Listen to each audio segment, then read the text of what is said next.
da aka yi tabbatar ma malam Abdul Jabbar abin da ya bayyana shine a kowace gaba duk tambayar da aka gabatar ma malam Abdul Jabbar baya tsayawa akan tambayoyin da aka gabatar masa, baya tsayawa ya ba da amsoshi akan tambayoyin da aka gabatar masa,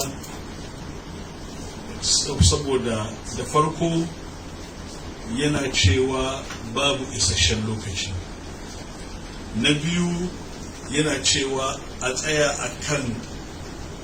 wato maudu'i guda ɗaya a yi magana, amma shi ne in ya tashi baya tsayawa a kan maudu'i guda ɗayan, sai ya yi ta yawo ya haɗo matsaloli daban-daban maimakon ya yi adiresin ɗin ainihin tambayoyin da aka yi masa. Sannan kuma abin da ake bukata a kan waɗansu tambayoyin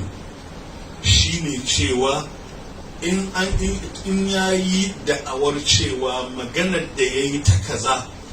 daga littafi kaza ya gani, in an buƙaci cewa ya buɗe littafin karanto ma mutane,